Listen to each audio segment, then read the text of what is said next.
Hi, my name's Tom Heffel, and this channel is all about helping students learn chemistry. In today's lesson, we're going to be talking about formal charges. Now, the reason we use formal charges is if there's more than one species of a particular model. Okay? In the example that I have on the board, we're looking at carbon dioxide. It can be drawn like this, this, or this. They're all legit, okay? But one of them is going to be the dominant species, okay? And we're going to use formal charges to figure out which one it is, okay? So to get us started, I just want to make sure we go through each of these carbon dioxides and kind of just prove that they're legit by counting the number of electrons in their valence shells. Now remember, we're trying to apply the octet rule. 8 is great like chocolate cake. So each of these elements should have 8 valence electrons in their valence shell. So we got 2, 4, 6, 8 for this oxygen. 2, 4, 6, 8 for the carbon, so that's good. 2, 4, 6, 8 for this oxygen, okay? And this one's just kind of like a mirror image of the other one, so it's going to be fine too. 2, 4, 6, 8 for the oxygen. 2, 4, 6, 8 for the carbon. 2, 4, 6, 8 for the oxygen. So legit models here, and then we'll take a look at our last one to make sure it's legit. 2, 4, 6, 8 for the oxygen, 2, 4, 6, 8 for the carbon, and 2, 4, 6, 8 for this oxygen. So everything up here applies, it has the octet rule applied to it, and they're legit models, but one of them is going to be dominant. And we're going to use formal charges to figure out which one that is. To calculate formal charges, you're simply going to take the valence electrons and you're going to subtract the assigned electrons. And if you've been watching this video series already, calculating the valence electrons should be super easy for you. I probably need to spend some time on explaining what the assigned electrons are. Okay, so let's kind of get right into it. Let's go ahead and do the valence electrons first. Okay, oxygen is in group 16, so it has 6 valence electrons. So under all of my oxygens, I'm going to place a 6. Carbon is in group 14, so it has 4 valence electrons. So I'm going to put a 4 for each of the carbons. So I'm halfway done already just by knowing my valence electrons on the periodic table. Okay. Next thing I'm going to do is try to go in and explain how we do assigned electrons. Kind of running out of space there a little bit. So that says assigned electrons. The way we do assigned electrons, it's the lone electrons are really easy. Okay. Like this electron right here, it only belongs to oxygen. It doesn't belong to anything else.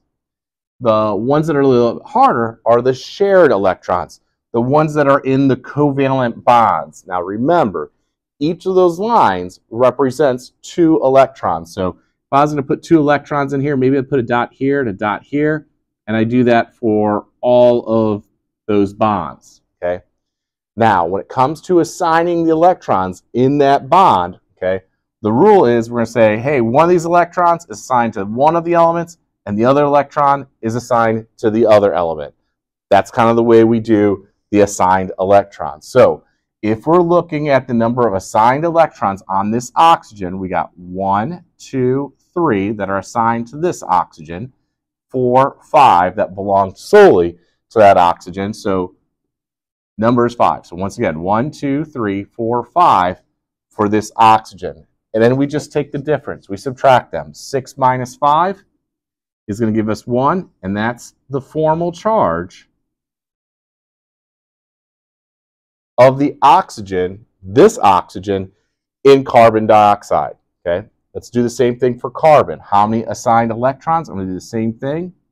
Hey, one dot is assigned to you, and the other dot assigned to you. Okay, so around the carbon, 1, 2, 3, 4. 4 minus 4 is going to give you a formal charge of 0. And for this one, 1, 2, 3, 4, 5, 6, 7. 6 minus 7 is a negative 1.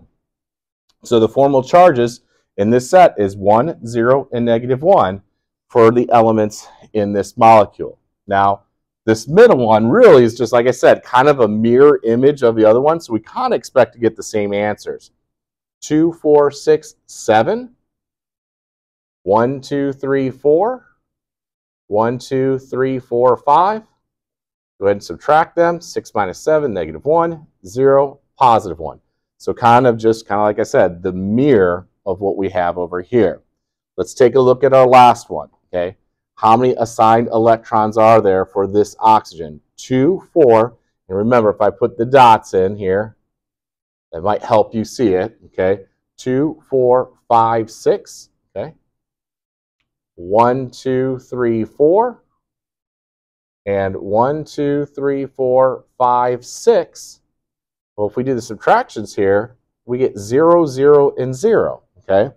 So we're going to use these formal charges now to figure out which of these carbon dioxides is the dominant species, okay? And this is the rule, okay? You look at each of these sets, okay? And whichever has the lowest set of formal charges, okay, is going to be your dominant species.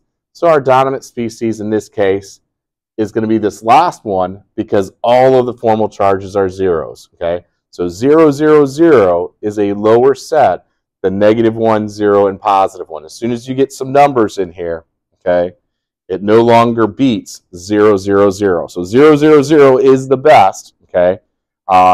And then you go from there, okay? So obviously this has 1s and -1s, okay? This has 1s and -1s, so these will not be the dominant species.